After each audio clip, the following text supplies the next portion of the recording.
Boa noite a todos e a todas. É um grande prazer estar aqui no Café Filosófico, com esse eco que está dando no som, que o pessoal na gravação deve estar totalmente histérico. É um grande prazer estar aqui, especialmente porque hoje eu estou aqui com dois dos meus colegas de turma e de quarto da época que eu fiz o ITA. Nós já nos graduamos há mais de 35 anos, faz tanto tempo que eu nem me lembro mais quanto foi. Mas até porque, na idade mais ou menos provecta que a gente já está, a gente já começa a esquecer mesmo das coisas. Ficamos num embate infinito entre dois grandes médicos, né, Parkinson e Alzheimer. Falando em vida e nas coisas naturais para fazer, e antes da gente começar a gravar, antes de eu começar a falar o que eu ia falar aqui, eu queria dizer duas coisas. A primeira é que a pessoa que estava no debate, que foi mostrado como exemplo aqui, estava falando de sexo natural, né, com humanos, adultos e vivos. Parte das coisas que eu vou falar aqui tem a ver com o seguinte contexto. Tem um livro do David Levy, um cientista inglês de robótica, e também interessado em sociologia e mais um bocado de outras coisas interessantes, que o David Levy escreveu um livro chamado Love and Sex with Robots, Sexo e Amor com Robôs, e ele publicou esse livro em 2007. E ele garante para todo mundo que lê o livro, se vocês quiserem, ele não está disponível em português ainda, infelizmente, mas é só clicar, tem resumos dele por toda a internet. Sexo e Amor com Robôs, David Levy é o nome do autor. Ele garante que ao redor de 2050, sexo e amor com robôs, não só sexo, mas vejam, amor vai ser totalmente natural, como consequência das coisas que a gente está fazendo aqui hoje. A outra coisa que eu queria comentar, e essa aí eu acho que é absolutamente natural, esse lado aqui do sexo e amor com robôs, é que o pessoal da TV está totalmente preocupado com a minha capacidade computacional instalada aqui. Que certamente qualquer um desses dispositivos tem mais capacidade computacional do que o supercomputador, como a gente chamava da época da Unicamp, tinha na época que a gente fazia graduação, certamente é maior do que o que a gente tinha na UFPE quando eu fazia pós-graduação. E esse é o contexto da nossa conversa, as mudanças que estão acontecendo no mundo em função de revoluções de inovação para pessoas, seus projetos de vida e as suas profissões. Desde quem já está em idades depois dos 60, como eu, para quem está em idades antes dos 15, como é que a gente vai viver no longo prazo? Como é que a gente vai trabalhar no longo prazo? Como é que a gente vai criar no longo prazo? Como é que a gente vai entender o mundo? Quais são as novas possibilidades? Toda vez que a gente está num lugar qualquer, num mundo qualquer, a gente vive ao redor de possibilidades, que alguns chamam também de limites. Toda vez que você olha para um conjunto de limites, isso é a mesma coisa que um conjunto de possibilidades, né? Uma vez eu descobri lá na UFPE que tinha uma regra de você não poder entrar na reitoria de bermuda. Mas a regra não dizia nada sobre você poder ficar na reitoria de bermuda, era proibido entrar. E eles assumiam que se você não entrasse, você não podia ficar dentro de bermuda, mas isso não estava escrito na regra. Então eu tenho uma daquelas calças de surfista que sai a parte de baixo da perna, e eu entrava e tirava a parte de baixo. Aí, de repente, o guarda me encontrava, o senhor não pode estar aqui assim, não. Eu digo, mostra a regra. Na regra não estava escrito, só estava escrito que eu não podia entrar. Eu disse, mas como foi que o senhor entrou? Eu disse, isso não é problema meu, é problema seu. Você pode me tirar daqui dentro. Limites implicam impossibilidades o tempo todo, né? E as possibilidades não são só do nosso tempo. As possibilidades são espécies de possibilidades do espaço-tempo, né? É claro que pessoas que viveram, por exemplo, limitadas por possibilidades dentro de conflitos globais, quem estava em certos lugares da Europa, por exemplo, na guerra de 14-18, ou quem está hoje na Crimeia, ou quem está hoje dentro da guerra do narcotráfico no México, certamente vê muito menos possibilidades, ou talvez muito menos graus de liberdade dentro do seu espaço-tempo do que quem vive em Campinas, por exemplo. Não é? Essas possibilidades, hoje, em função das revoluções de inovação que nós estamos vivendo, elas têm a ver com as pessoas em si, dentro de um contexto da prosperidade, da economia e delas próprias, do respeito pelo planeta, sem o qual nós provavelmente não vamos ter um futuro de muito longo prazo.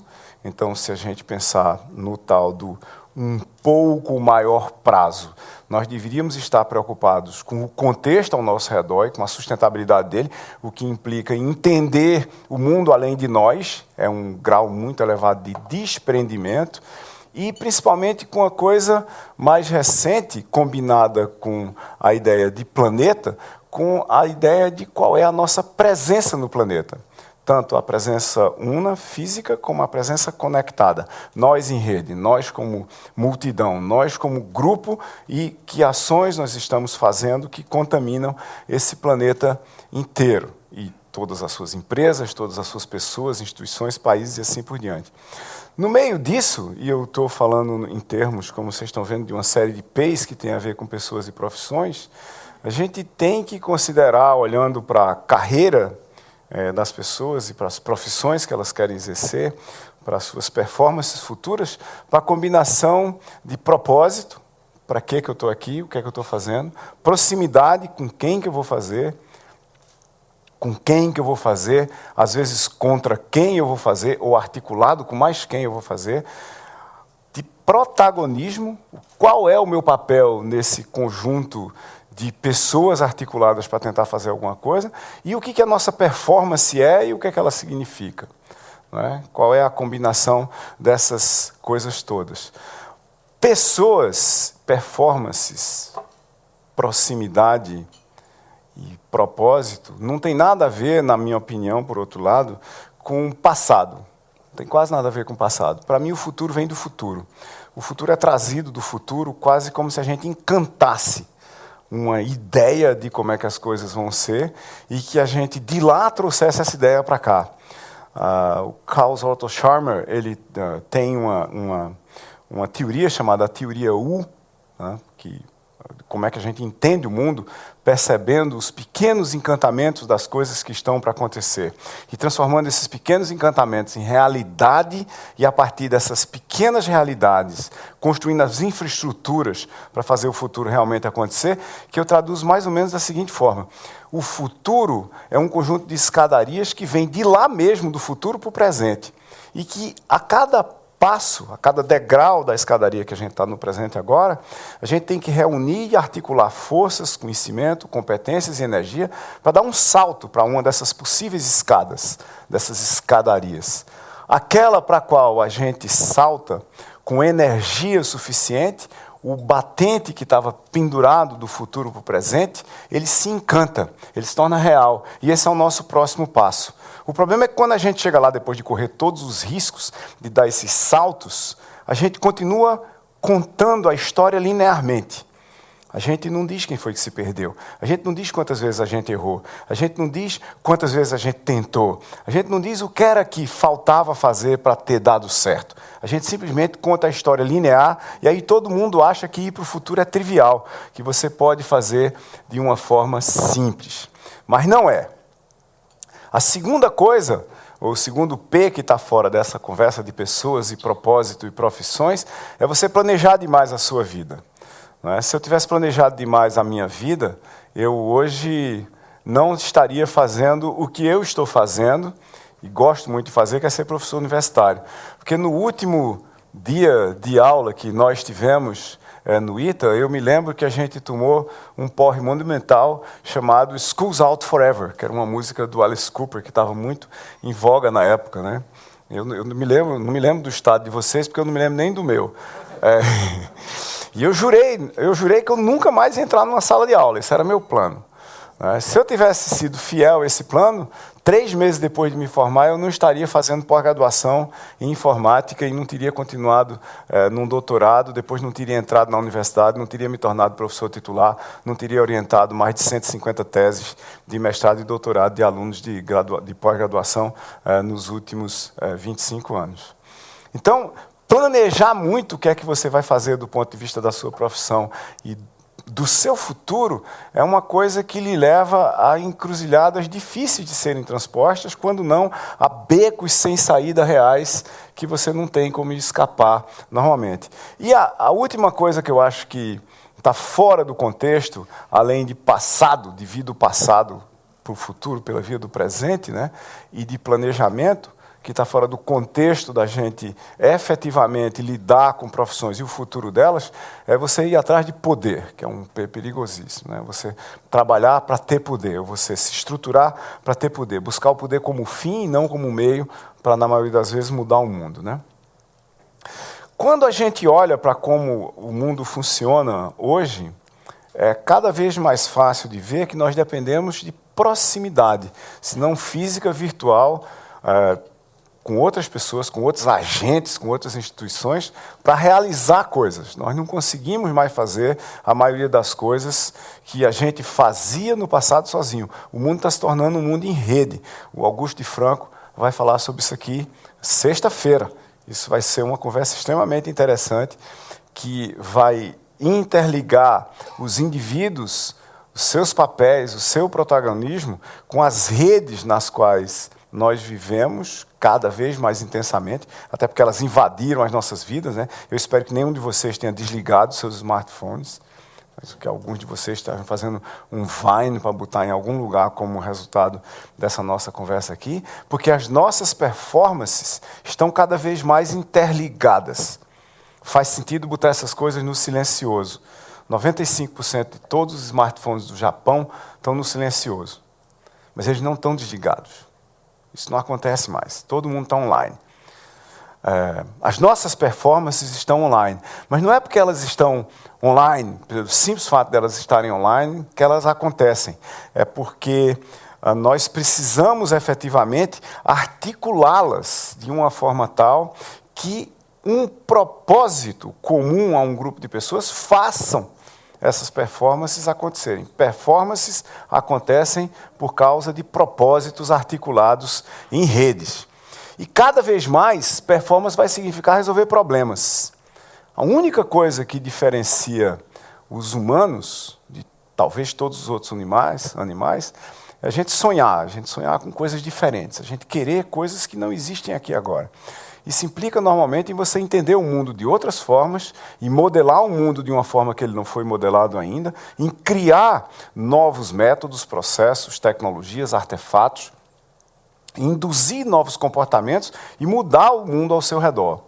Nesse universo de mudanças, a medida de performance, para quem vai trabalhar, para quem vai exercer uma profissão, mesmo no presente e não necessariamente no futuro, a medida de performance não é trabalho, é resultado, não é? Talvez tenha sido assim sempre. Eu não vejo como tenha sido assim nem em outra hora, né? Acho que todo mundo se lembra da famosa frase dos professores que chegam para a gente quando a gente diz: mas professor, eu estudei tanto. Aí ele diz: pois é, mas você não aprendeu nada, porque nós trabalhamos muito, mas a nossa performance, pelo menos se a medida de performance estiver equilibrada em relação ao que se devia ter aprendido, a gente trabalhou muito, mas teve uma performance fraquíssima do ponto de vista dos resultados. Ao mesmo tempo, o fato de nós necessariamente termos que olhar para o mundo em rede cria diferenças do que é um aglomerado, do que é um grupo e do que é um time, né? Grupos chegam a resultados por acaso, grupos de pessoas. Daqui a pouco eu vou chegar na definição do que eu acho que é um time. Grupos chegam a resultados por acaso. Multidões e aglomerados chegam a resultados por acaso. Nós não temos a mesma dinâmica de formigas. Se você juntar um certo conjunto de formigas, depois de eles decidirem um certo conjunto de coisas muito básicas, eles sempre chegam nos mesmos resultados. Nós somos muito mais sofisticados do que formigas, ou mesmo do que outros mamíferos, e precisamos articular muito mais. Nós precisamos chegar a resultados, ou nós só chegamos a resultados por construção. E times são construídos para chegar a resultados. Essa é a grande diferença, talvez, entre times e grupos. E, como eu disse, eu vou dar uma definição de time já, mas a gente precisa andar um pouco mais para primeiro descobrir o que é um time. Um time é um universo coletivo, tá certo? Que vive, se articula colaborativamente e que tem um conjunto de processos de coordenação. São 3 Cs. Uma coletividade, que não está brigando entre si, ela colabora, e, de alguma forma, ela é coordenada, ela é articulada, pode ser, talvez, por um propósito. Pode nem precisar de um coordenador, ela pode ser autogerida. Normalmente, ela é articulada, aspas, por alguém, por um agente que cuida desse processo, ou por um conjunto de agentes, ou por uma instituição, ou por um conjunto de regras que foram definidas por agentes. Lá tem um meta-agente, tem alguma coisa anterior, algum agente, normalmente humano, que criou aquelas regras. Tem um desenho. Esse tipo de desenho, de descrever, de escrever, de estabelecer como é que as coisas vão ser, como é que elas vão funcionar, é o que, para mim, é a tradução mais apropriada da palavra em inglês design. Design não é você fazer uma caixa nova, não é você fazer a feição externa de um carro, de uma casa, muito menos de um produto, ou de um website, ou de uma aplicação para rodar no seu smartphone. Design é desenhar conhecimento. Conhecimento na forma, na maioria das vezes, de processos e métodos que articulam performances comunitárias. Para mim, eu não preciso de grandes designs. Para cada um de nós não precisamos. Podemos agir mais ou menos de acordo com a nossa vontade, com os nossos graus de liberdade. Mas para nós, como um todo, nós precisamos de um desenho, que normalmente se consolida num conjunto de propósitos comuns. Qual é o design, qual é o desenho que tem por trás dessas redes de performance humana? E aí a gente vai começar a entrar no nosso assunto aqui das profissões e do futuro delas. Tem um livro do Matthew Lieberman, que acabou de ser publicado no ano passado, chamado Social. E esse livro do Matthew Lieberman é muito interessante porque ele, de uma certa forma, põe à prova um conjunto de conceitos bastante antigos em sociologia, em psicologia, em entendimento das pessoas, que é a noção de que, primeiro, a gente precisa resolver as nossas necessidades físicas. Os humanos, primeiro, resolvem as essências físicas. O que é que eu preciso fisicamente para sobreviver? E depois eu resolvo o social, eu me articulo com outras pessoas ao meu redor, e depois eu resolvo o significado. O que é que eu estou fazendo aqui? Quem é que eu sou? O que é o universo? Deus existe? Não existe? Qual é a minha posição em relação a ele? A mais de um e assim por diante. E Lieberman, que trabalha há muito tempo, junto com um número muito grande de pesquisadores no assunto, e usando ressonância nuclear magnética funcional, ele tem estudado o comportamento das pessoas fazendo coisas. Das pessoas fazendo coisas e das pessoas fazendo coisas articuladas umas com as outras.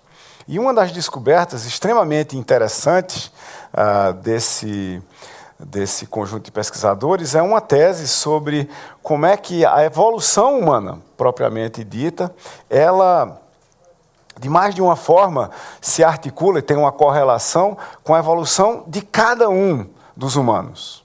Então, se a gente colocar num universo temporal a evolução dos humanos, a gente tem os mamíferos há 50 milhões de anos, mais ou menos, a gente tem os primatas há 20 milhões de anos, e tem o Homo sapiens há mais ou menos 200 mil anos.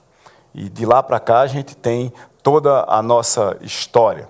E aí você tem, do ponto de vista do desenvolvimento de cada um de nós, você tem de 0 a 1 ano de idade, basicamente, o nosso primeiro estágio, o estágio de cada um de nós se conectar a cada um dos outros, principalmente aos mais velhos, principalmente às mães, no sentido de eu preciso de você, é absolutamente essencial para mim que você esteja perto de mim para atender às minhas necessidades mais fundamentais. Ao redor de 2 até 4, às vezes até mais anos de idade, tem um processo de interpretação do mundo que começa a acontecer com cada humano, que é eu entendo, ou eu estou tentando entender, e eu consigo prever o comportamento de vocês. Isso é um comportamento social também. O primeiro comportamento básico é vou me conectar com o mundo. O segundo comportamento é eu estou começando a entender como é que vocês funcionam e eu estou começando a prever como é que vocês funcionam.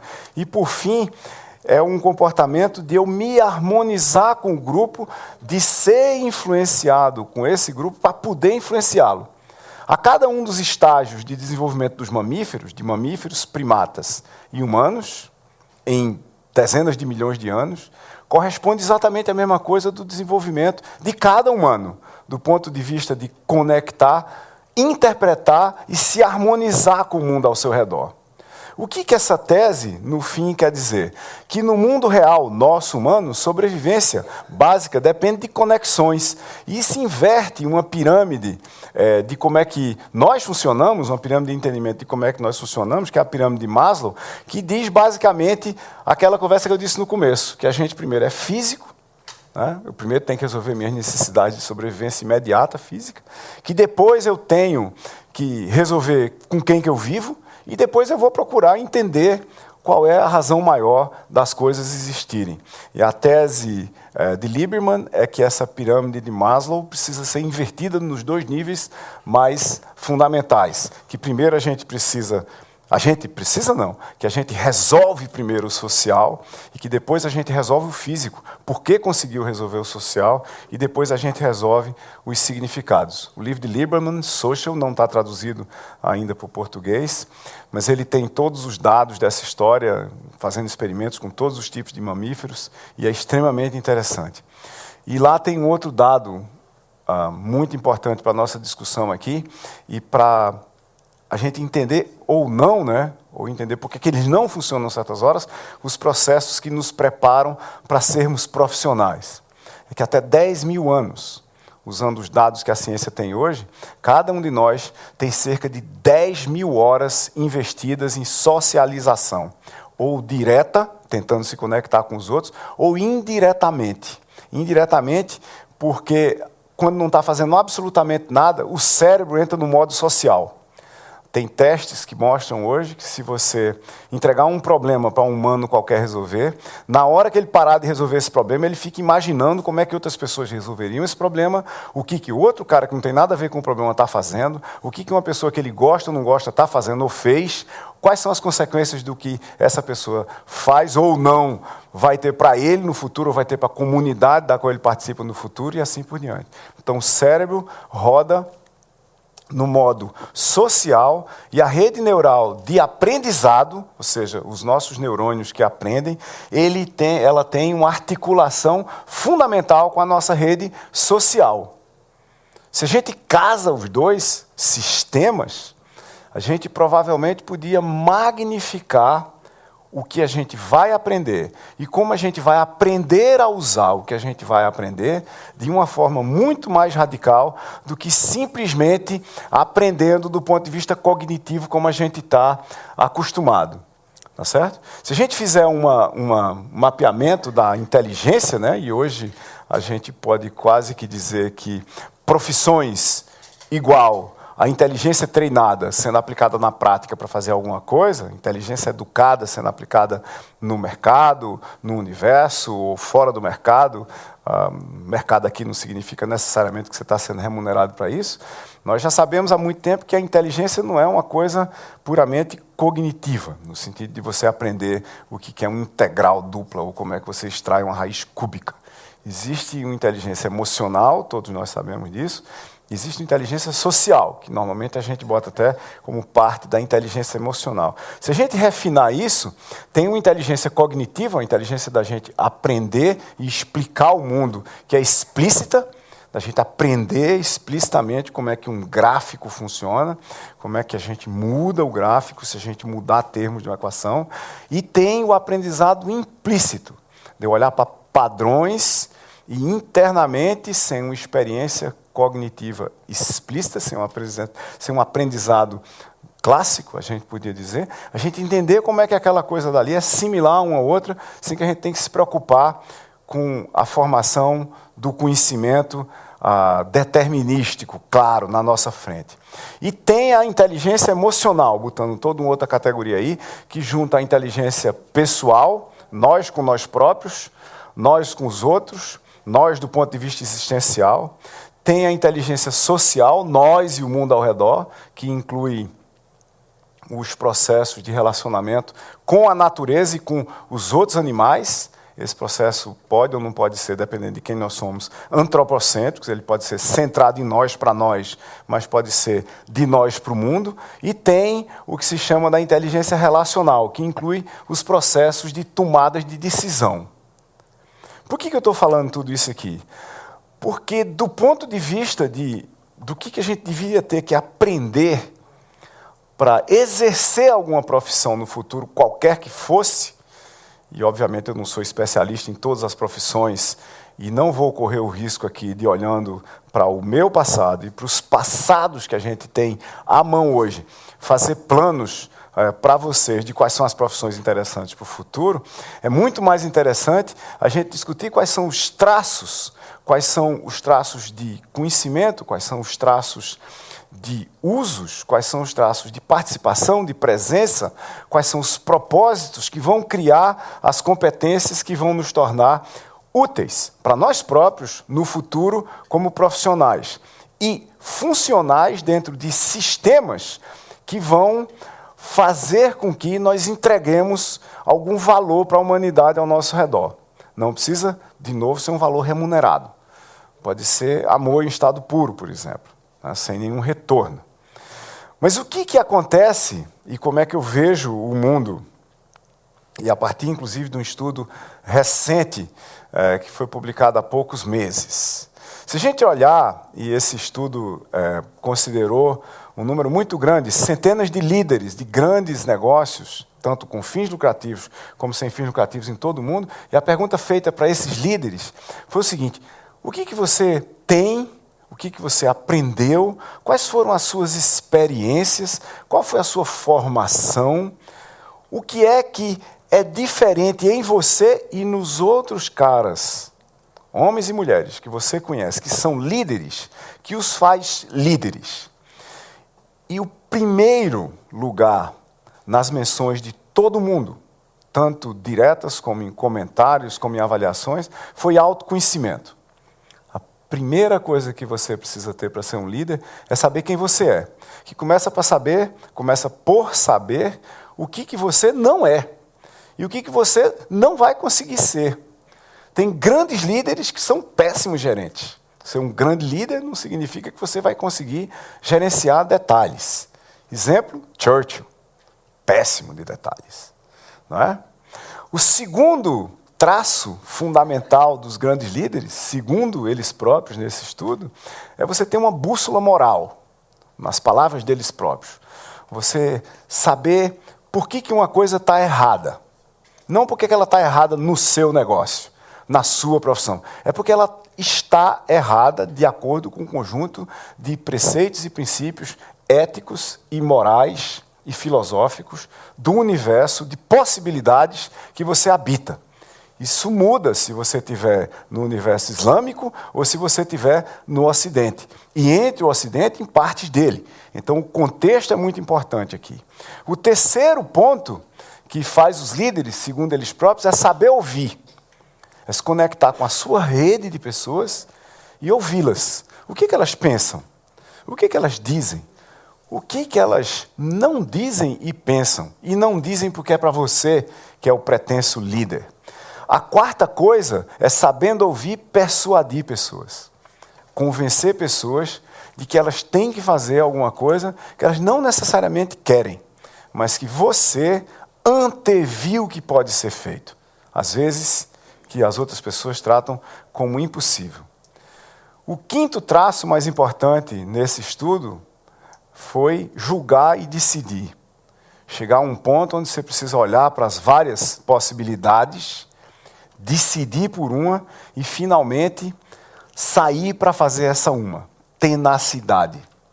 Tentar até que seja comprovadamente impossível, mas não desistir nem na primeira vez, nem na segunda, nem na terceira, nem na quarta, nem na quinta. Quando a gente olha para esse contexto, aonde que nessa história de autoconhecimento, ouvir, persuadir, ter uma bússola moral, julgar e decidir e ser tenaz, tentar muito, errar muito, aprender muito no processo de fazer. Aonde é que está a inteligência clássica? Aqui. Em lugar nenhum. Em absolutamente lugar nenhum. É porque todos esses líderes são naturalmente, aspas, inteligentes? Tem um QI altíssimo, einsteiniano? Não. A maioria deles tem esses traços aqui. Não tem aquela característica da inteligência clássica que nós tanto admiramos sem saber exatamente o que é. O que tudo que eu disse até agora tem a ver com o fato de que, num estudo que acabou de ser publicado, a profissão que melhor remunera nos Estados Unidos, esse ano de 2014, e que tem a maior perspectiva de crescimento da quantidade de empregos até 2020, quer dizer, durante essa década, ser a profissão de matemático.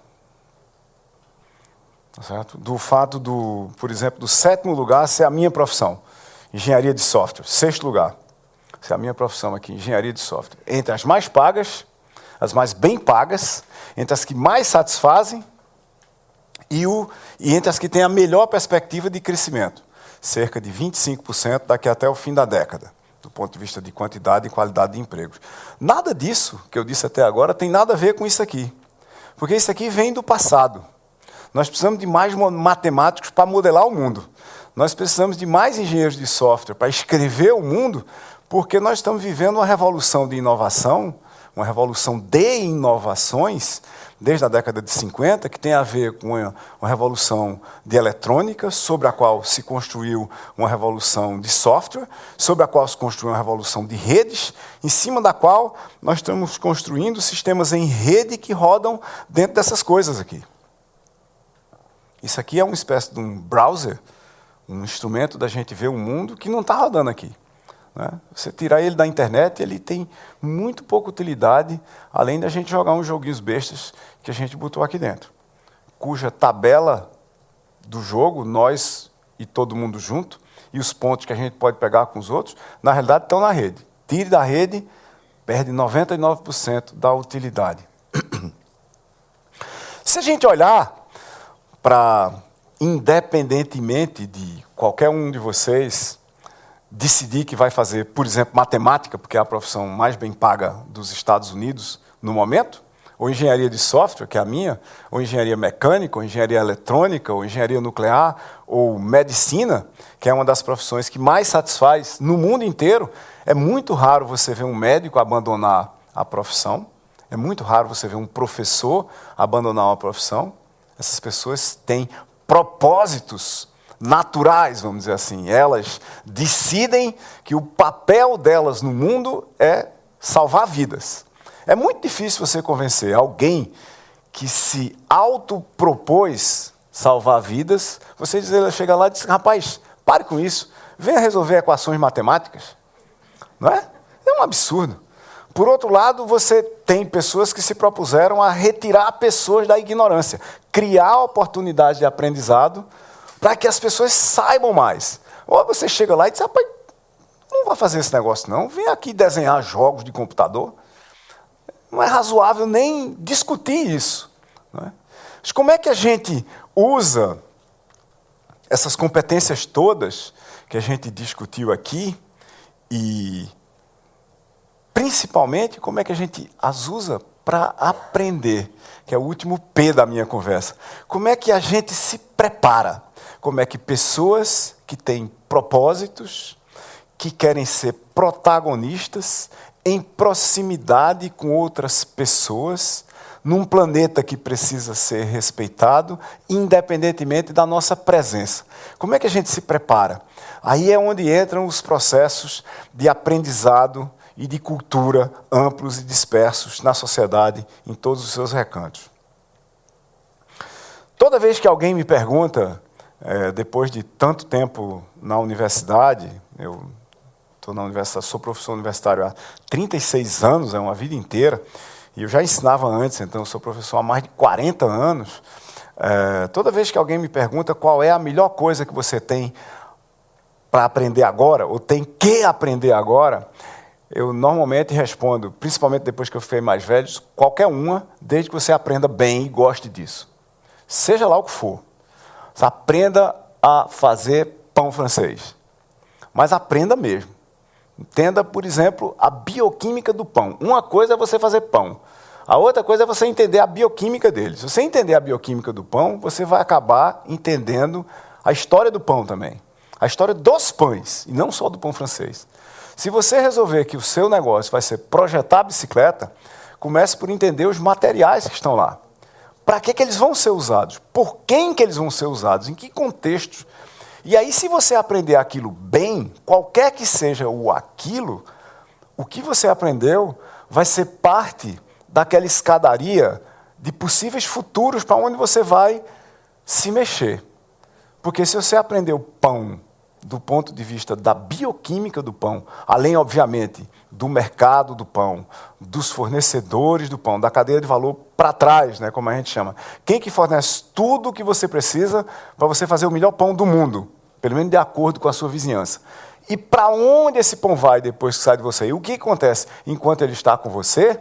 Esse entendimento do pão, e obviamente não existe uma faculdade onde tenha um curso de pão, não é um vestibular, existe um vestibular para o curso de pão. Não é para panificação geral, nem para engenharia de alimentos. É pão, ponto. Pão, que é um dos alimentos mais antigos da humanidade, é uma coisa complexa o suficiente para não poder ser atacado por uma única ciência, por um curso de graduação, por vários de pós.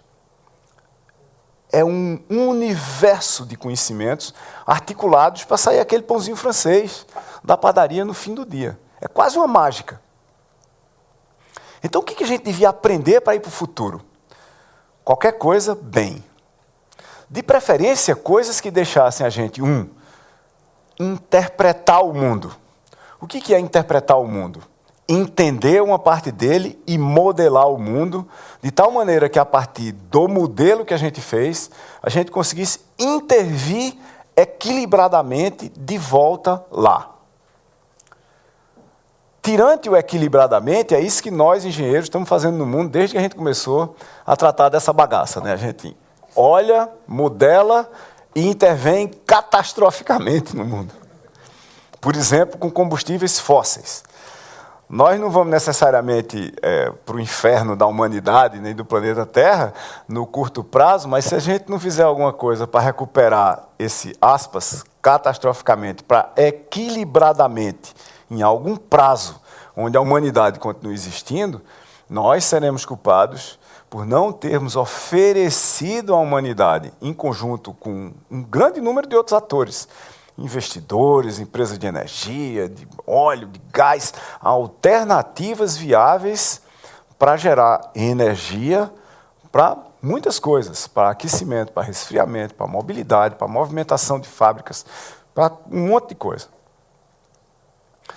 Voltando para o contexto específico do que a gente devia fazer para o futuro, eu acho que, se a gente entender que cultura está definida lá no dicionário como sendo cultivo, cuidado e desenvolvimento, e que cultura, na nossa era, principalmente, é transferência ou transmissão situada de informação entre seres humanos, isso é a definição quase que antropocêntrica unicamente da cultura nos nossos tempos, talvez seja a definição mais curta que eu conheço, né? Transmissão situada de informação entre seres humanos. Se a gente entender essa história, cultura é mais ou menos como se fosse a mesma definição de civilização, que é uma coisa que só acontece em rede. Qualquer um de vocês sozinho não vai criar uma cultura de nada, né? Só se vocês compartilharem com alguém. Na hora que compartilhar, principalmente com muita gente, vai haver uma cultura que pode até sobreviver se ela durar muito tempo. Cultura é um contexto. Culturas são limites. E, como eu já falei, limites são possibilidades o tempo todo. Então, você talvez tenha que ir para a escola por alguma razão. Tudo bem, a escola é um conjunto de limites. Mas a escola é um conjunto imenso de possibilidades. O conjunto de possibilidades da escola, às vezes, está escondido num lugar chamado biblioteca. Né? Está escondido num lugar chamado sala de aula. Tá certo? Eu não sei o que meus amigos do ITA fizeram na sala de aula deles, mas eu sei o que era que eu fazia na minha. Enquanto o professor dava aula, eu lia alguma coisa interessante, às vezes sobre a aula que o professor estava dando. Aí eu fui punido com ser professor depois. Ou seja, hoje os meus alunos leem alguma coisa interessante na internet enquanto eu estou dando aula. Mas ainda bem que a aula hoje é mais interativa, porque o conhecimento, ou as oportunidades, as possibilidades, não estão mais escondidas. Eu posso achá-las na internet o tempo todo, e vez por outra acontece o seguinte diálogo na minha sala de aula. Um aluno que está em algum lugar da sala, está conectado na internet e diz: professor, por que o professor tal, da universidade tal, está dizendo uma coisa completamente oposta ao que o senhor está dizendo sobre esse problema que a gente está analisando aqui? Aí eu cato ele e diz: traz o teu laptop e projeta o vídeo aqui, para a gente ver quais são as diferenças, quais são, por que o contexto dele é diferente do meu, o que eventualmente difere na análise, aquela do mundo, na interpretação e na modelagem, e na proposta de intervenção que ele está fazendo e na proposta de intervenção que eu estou fazendo. Porque cada conjunto de possibilidades dá alternativas múltiplas de intervenção, de entendimento, de observação posterior da intervenção e assim por diante. Não é uma coisa simples, não é uma resposta única para quase nada. E essas possibilidades, se a gente tratar de uma maneira minimamente competente, são possibilidades principalmente para aprender. E aqui vai a síntese da nossa conversa, na minha opinião. Depois de tanto tempo na universidade como professor, eu descobri o que é que os professores fazem. Não descobri hoje, nem nos últimos 10 anos, mas eu acho que nos primeiros 10 anos da universidade eu descobri por que certas pessoas se tornam professores. É porque eles não querem parar de aprender. Estrutural e estrategicamente, eu sempre peguei cadeiras na universidade com as quais eu tinha muito mais a aprender do que a ensinar. E sempre foram as cadeiras que me deram mais satisfação, e ouso dizer aos meus alunos também, porque eu estava efetivamente envolvido com elas. As cadeiras nas quais eu estava aprendendo. E aí tem uma mensagem. Esse negócio de aprender, na realidade, significa você adquirir, você desenvolver, você modificar, você amplificar, você desistir de, você reduzir conhecimento, comportamentos, habilidades, valores e preferências. Significa aprender mesmo, usar aquela inteligência cognitiva, implícita e explícita que a gente tem para aprender, significa se socializar. Muito mais importante do que eu aprendi de equações no ITA, foram os amigos que eu aprendi lá. Foi a socialização ao redor de coisas que nós entendemos do mundo em conjunto. No mundo onde quase toda informação está em rede, talvez o principal papel da escola, principalmente a secundária e a universitária e a pós-graduação, seja o de fornecer o ambiente físico para que a gente desenvolva inteligência social, para que a gente desenvolva inteligência emocional. Porque, de resto, o conhecimento todinho, quase todo que está lá, a gente pode, se a gente efetivamente se envolver com ele, a gente pegar da rede. Mas a gente precisa de gente para dizer para a gente. E às vezes não são os professores, são outros alunos. Mas olha, isso aí não é tão importante assim.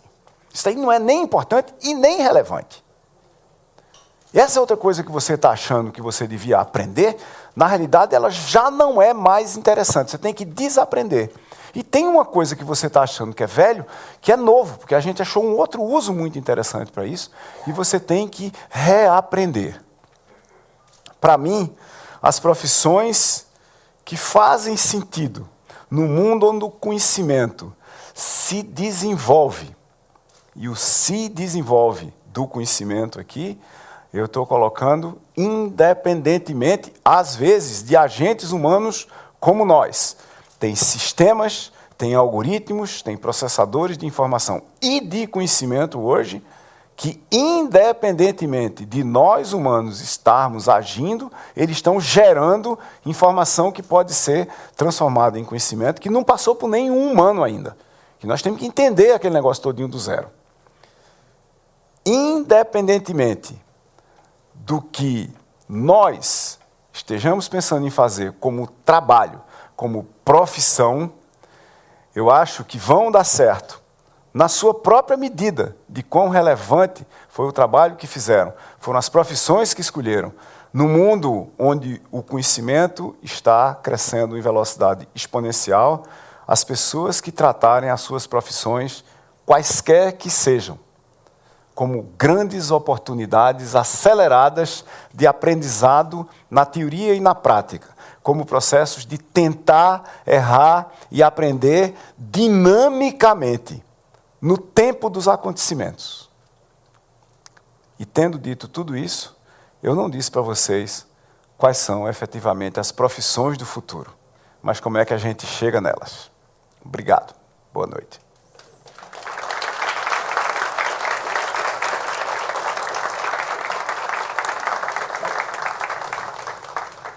Obrigado, Silvio Meira. Foi realmente extremamente generoso, vocês não acham?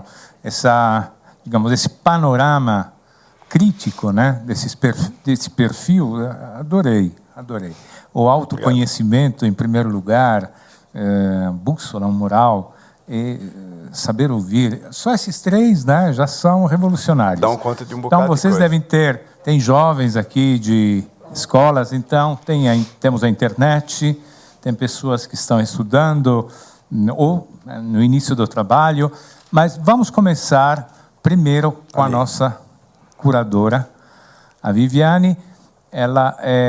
Então, a primeira pergunta compete a ela, e lembramos aos outros, por favor, sejam objetivos, aguardem um segundo que a câmera chegue até vocês, e serão atendidos levantando a mão por ordem de chamada. Posso? Então... Bom, eu acho que a gente tem um desafio, quero falar sobre a questão da aprendizagem e do aprender bem qualquer coisa que você se propõe a fazer. Eu acho que, atualmente, a gente vive uma posição dilemática entre o amador, no sentido que é usado hoje em dia, aquele que faz por amor, que ama, então autodidata, que aprende sozinho, e que todos esses processos que você aprende em rede, etc., e o especialista, considerando aqui, nessa pergunta, especialista é aquele cara formado dentro do sistema tradicional. Então, eu acho que há um dilema que se coloca para a gente, porque, por exemplo, eu, na minha experiência de vida, sou uma autodidata em várias coisas, mas o que eu sinto em relação ao meu autodidatismo é que ele deixa grandes buracos quando eu vou tentar produzir bem algumas coisas.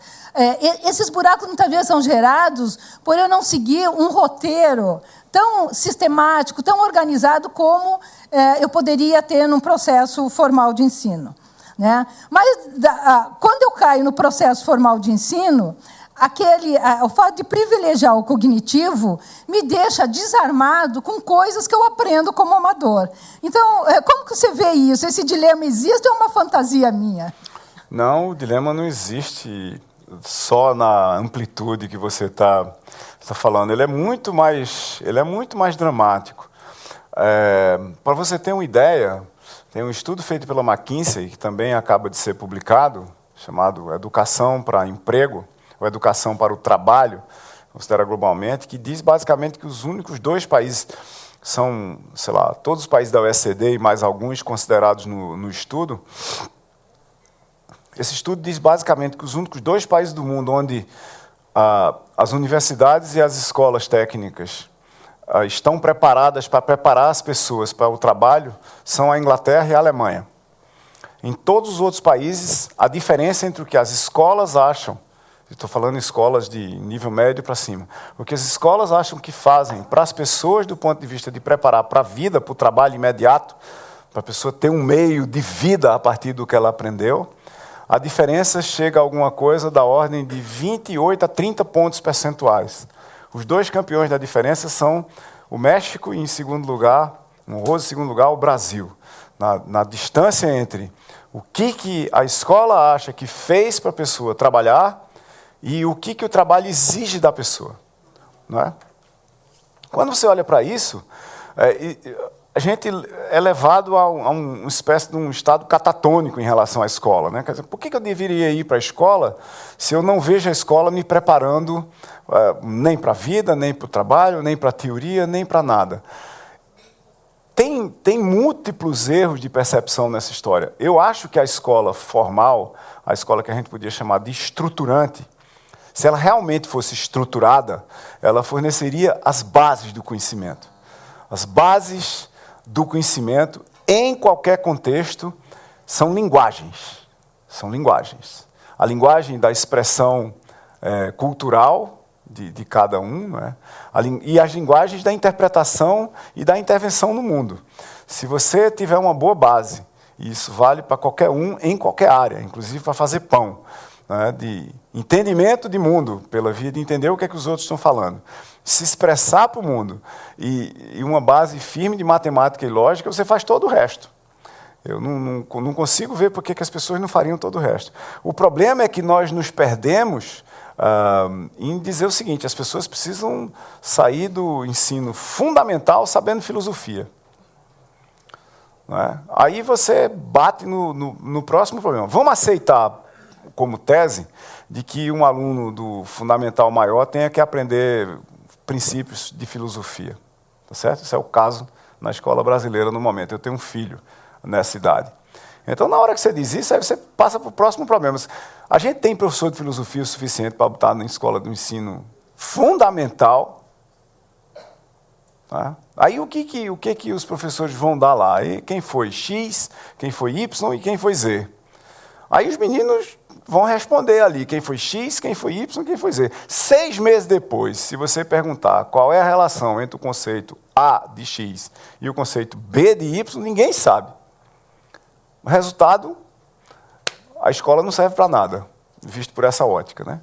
Aí, pegue isso e saia levantando o nível e vá ao ponto onde eu vi um dia desse um aluno de pós-graduação reclamando da seguinte prova. Um professor de pós-graduação deu uma prova dizendo: responda a pergunta tal como dada em sala.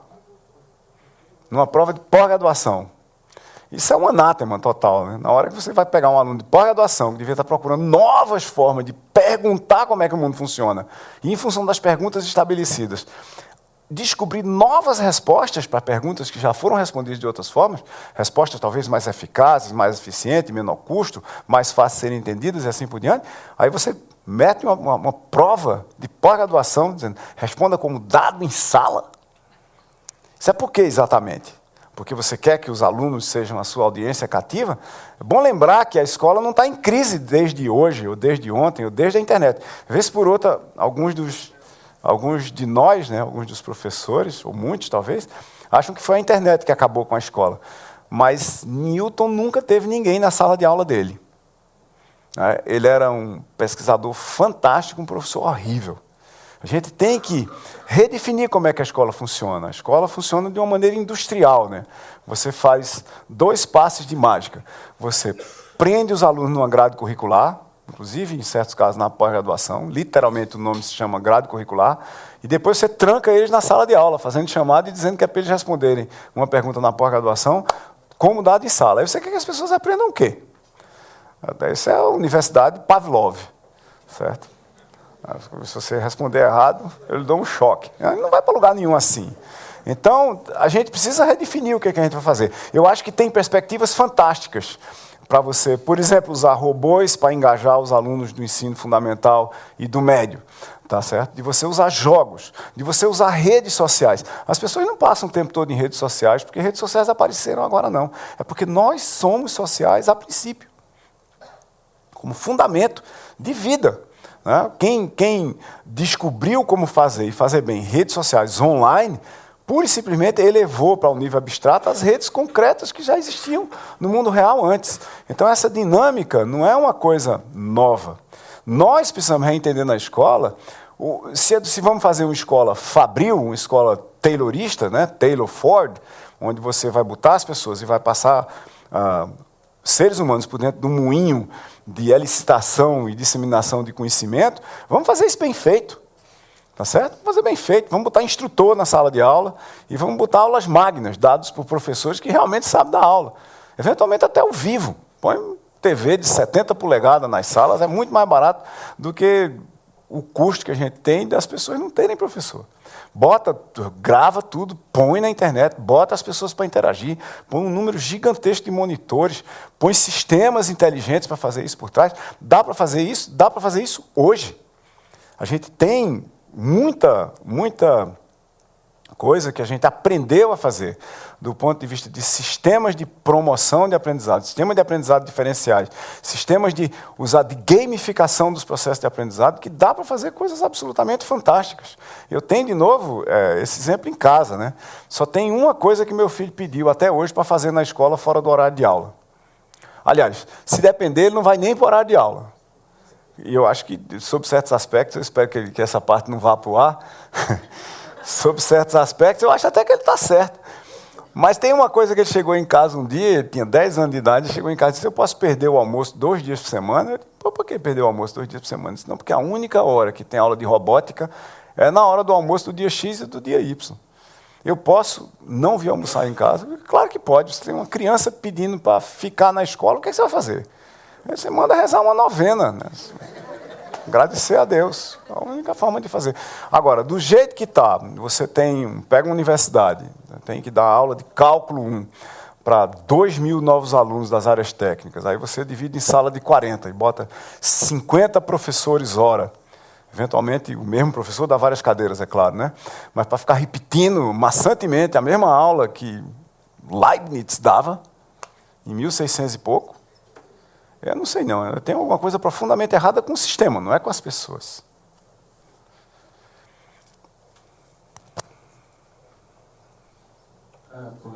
Meu nome é Herculano. Diga uma coisa para mim aqui, parece que a discussão sobre o trabalho às vezes parece que está fora de sintonia. Nós temos uma capacidade potencial de crescimento produtivo, digamos, mais que exponencial, não sei de que ordem. E eu acho que o consumo, tem uns impedimentos aí, mas políticos, normalmente, de ideia nessa área, que impede esse desenvolvimento. Mas, disparado isso, eu acredito que o consumo não vai crescer nessa ordem. A capacidade de produzir, aliás, nos conduz à questão do ócio. Parece que o futuro, nós vamos ter que... Eu não sei que futuro. O futuro daqui 20 anos é uma coisa, daqui 80 anos, provavelmente, nós vamos estar num mundo de muito ócio. Né? E que conduz àquelas mudanças que já foram faladas. A única forma de conciliar o ócio com a sociedade é a socialização dos meios de produção. Né? Então, acho que eu queria que avaliasse isso um pouco.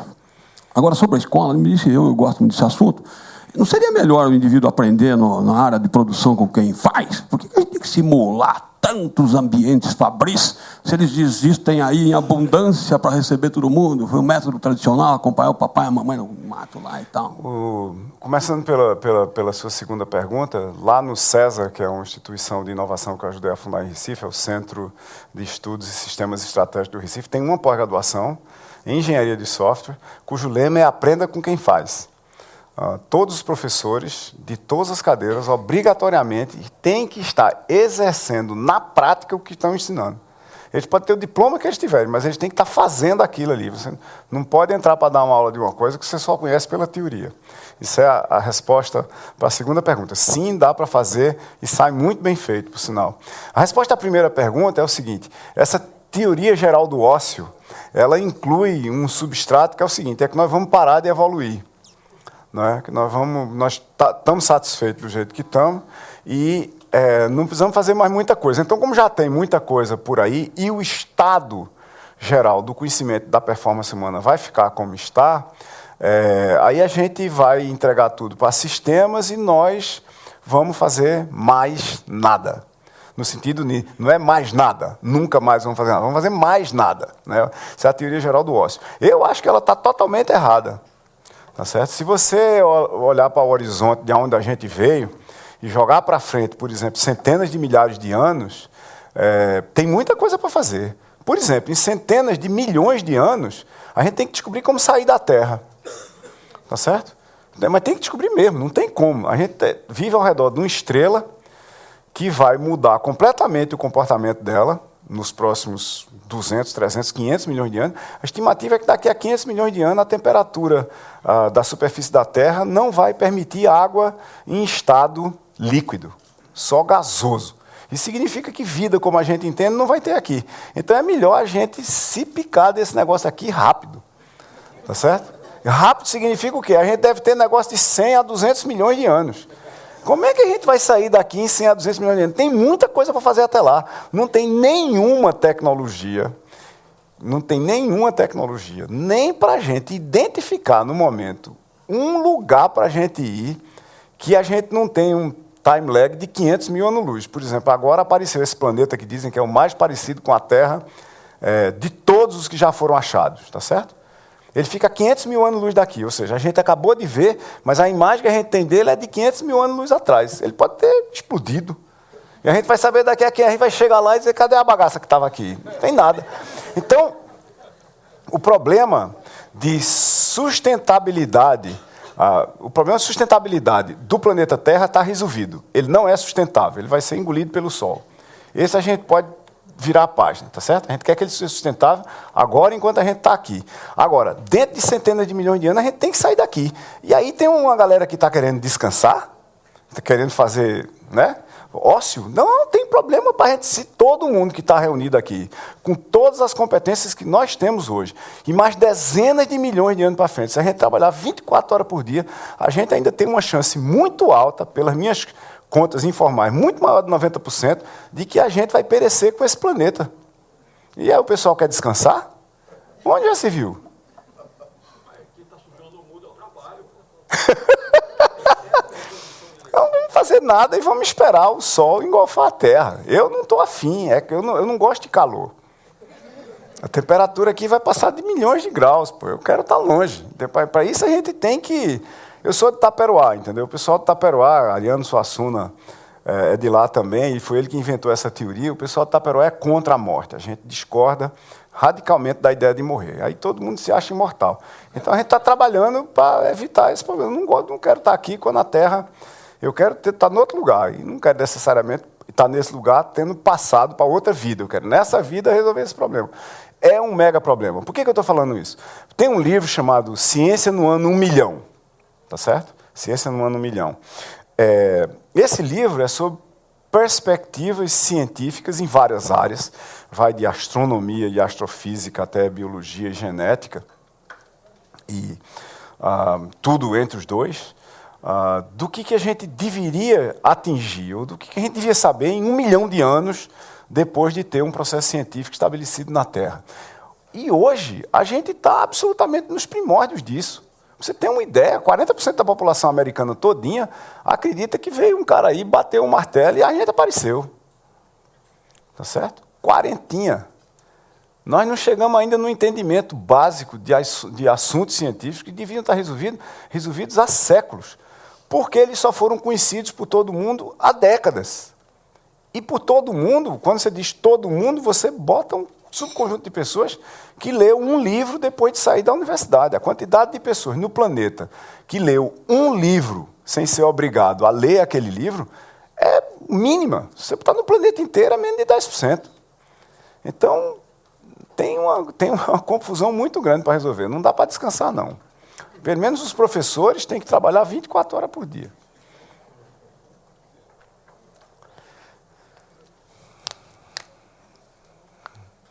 Silvio, Viviane Junqueira, eu sou antropóloga e também praticante budista. Uma coisa que a gente tem observado, eu também tenho filhos e sobrinhos, né, em faixas de adolescentes, é que o mundo tem ficado cada vez mais complexo, né? Eu moro numa cidade de 5.000 habitantes, mas esses dias eu estive em São Paulo e peguei o metrô das 6 horas da tarde, assim, e chorei naquele ambiente absolutamente caótico e cheio.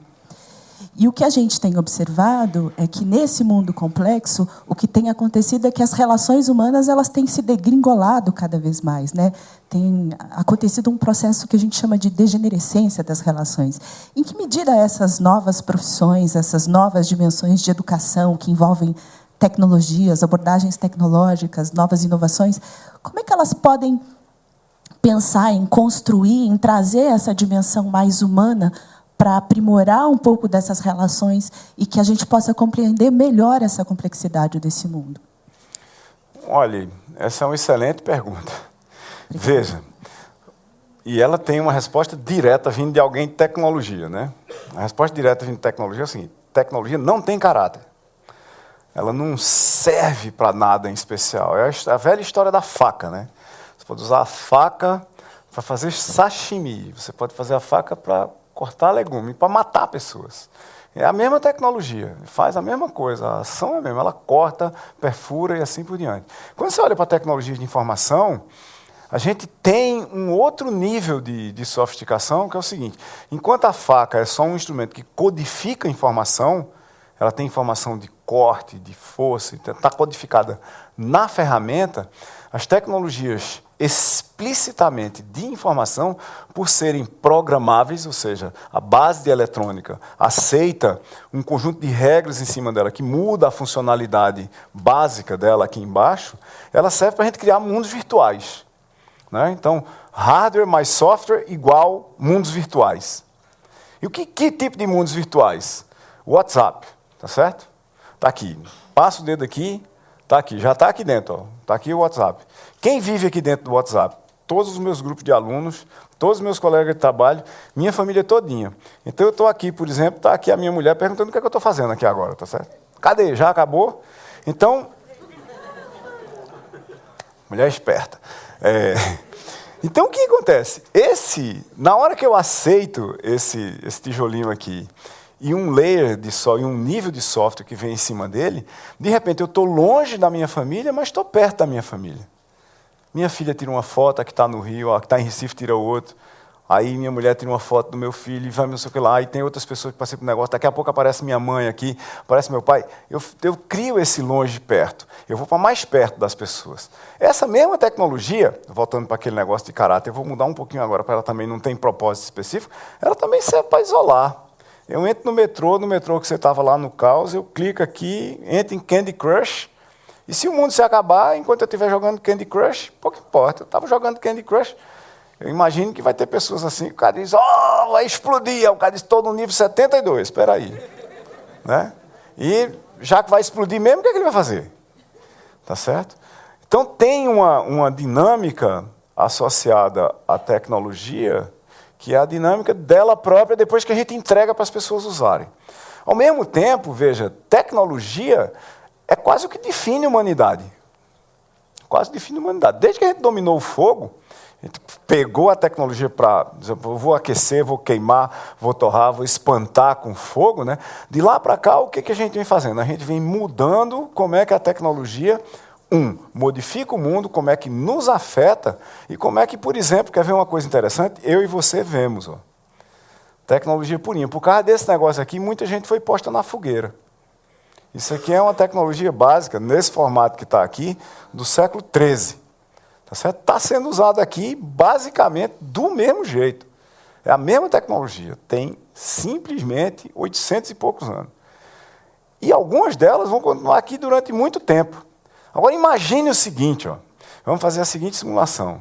Vamos imaginar que oferecessem para mim e para você, daqui a 50 anos, a seguinte e outra tecnologia. Apareceu aí uma empresa, né, que não é a que fabrica esse negócio aqui, é uma outra qualquer, pode até ser ela, que tem olhos artificiais.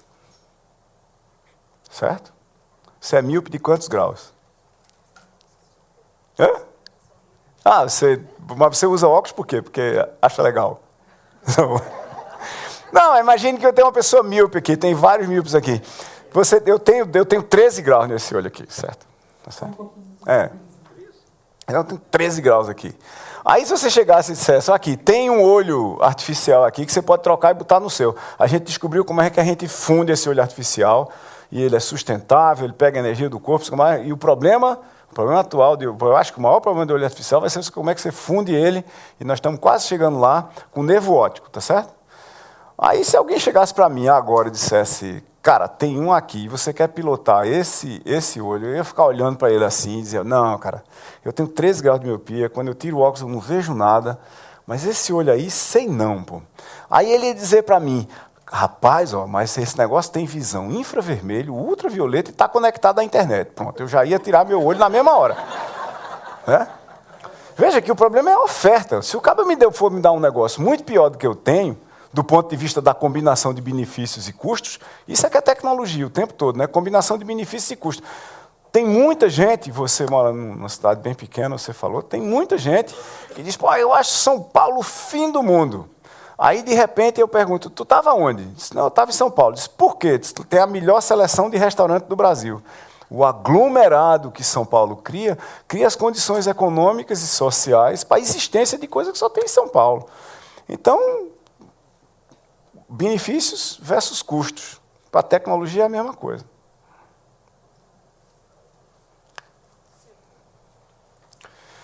Meu querido Silvio, aqui fui me preparando para te fazer uma pergunta que eu não consigo responder até hoje.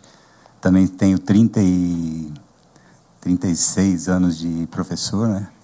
Ensinei termodinâmica durante vários anos. Aqui meu colega também, nosso colega também ensina, o Aldir. E sempre vem aquela coisa da sustentabilidade e o quanto somos sustentáveis, né? Eu vejo um pouco da nossa desenvolvimento tecnológico, inclusive material, como geradores de lixo, enormes geradores de lixo, né? Esse lixo,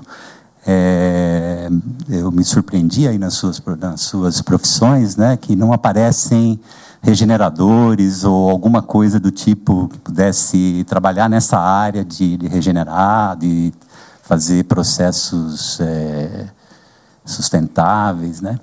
Particularmente, eu acho que a sustentabilidade tem um sério limite na segunda lei da termodinâmica, né?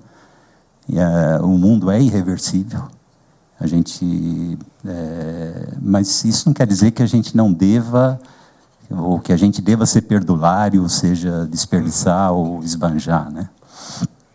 E também existe lixo ideológico, né? Existem também coisas que são professadas hoje por pessoas e são completamente fora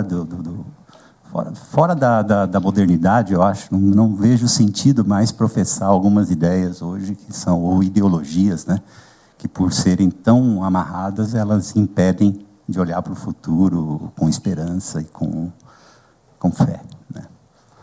Então, eu queria que você falasse um pouco disso. A sustentabilidade, ela tem sido muito discutida, mas existe uma enormidade de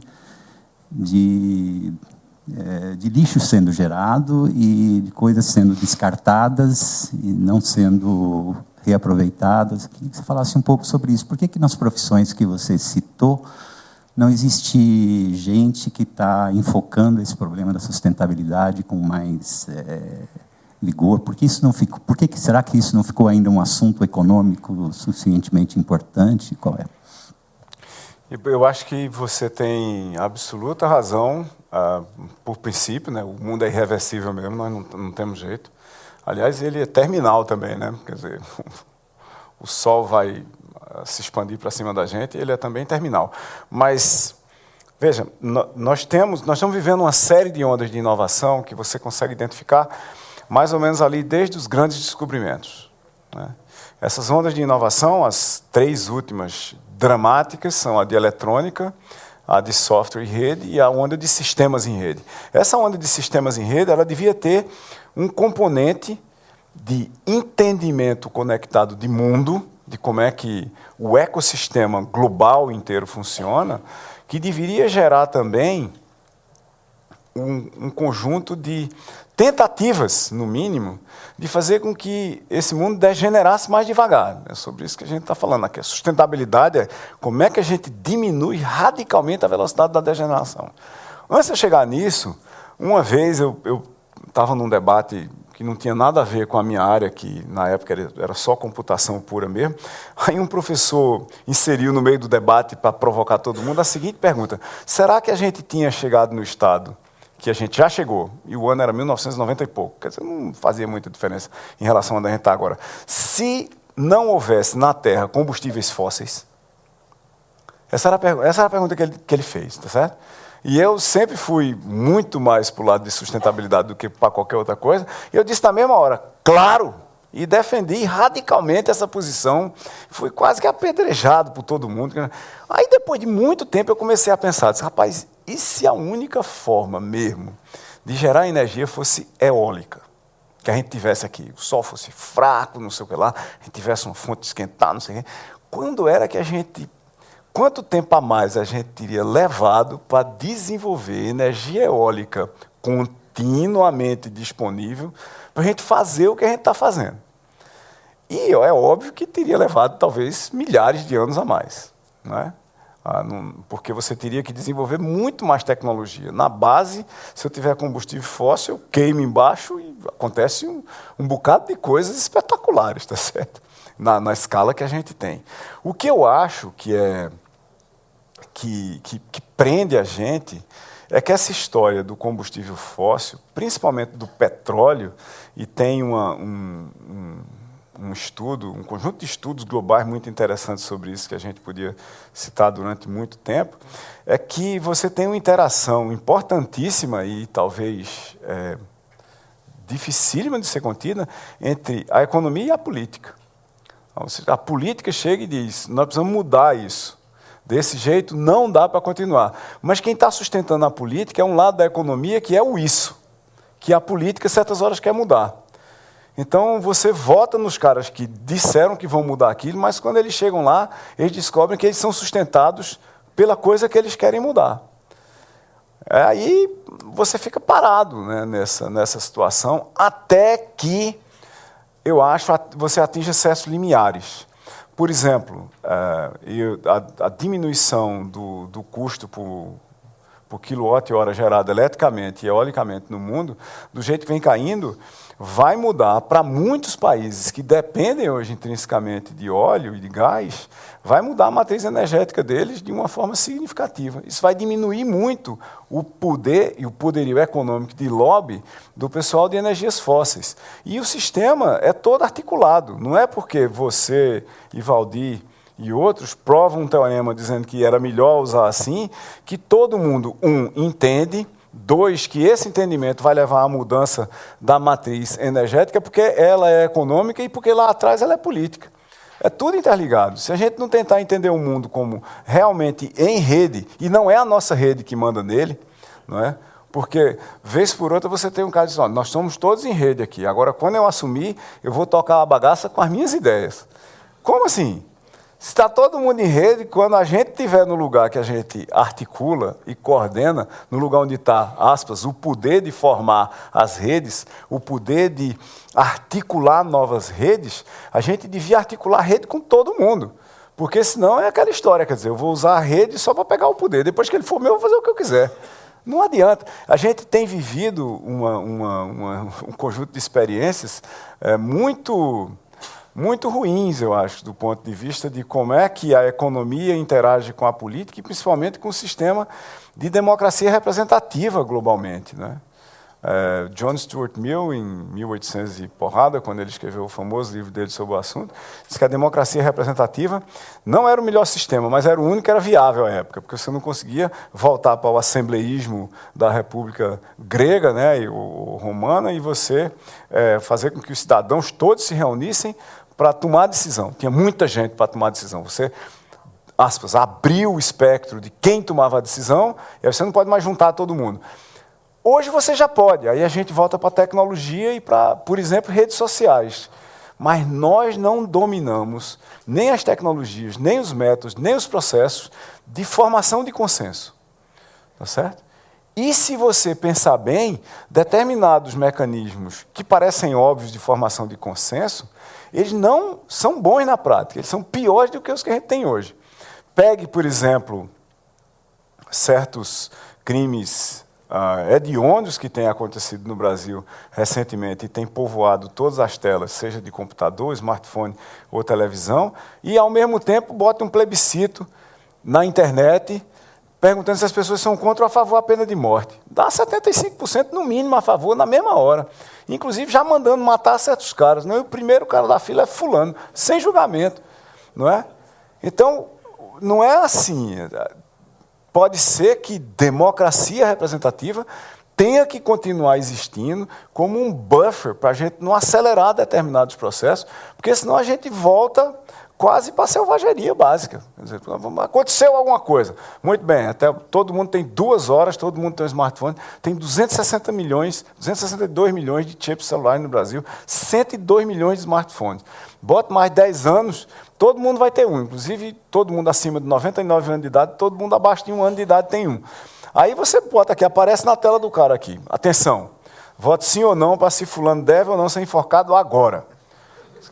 Você tem 30 segundos para votar. Aí os caras votam não, os caras votam sim, o cara já está com a corda no pescoço, dependendo do que subir ou descer, ou uma tesoura corta a corda, ou um negócio puxa, e o cabo morreu. Não pode ser assim. Então, eu acho que a gente tem problemas. E parte do problema é que a gente desenvolveu um conjunto de articulações econômicas, sociais, educacionais, de saúde, para ter 7 bilhões de pessoas no planeta, 200 milhões no Brasil, para a gente ter voto universal. Tudo isso é bom. Tudo isso é bom. O problema é a gente administrar essa complexidade antes que ela nos destrua. Não vejo alternativa. Eu prefiro continuar administrando o caos.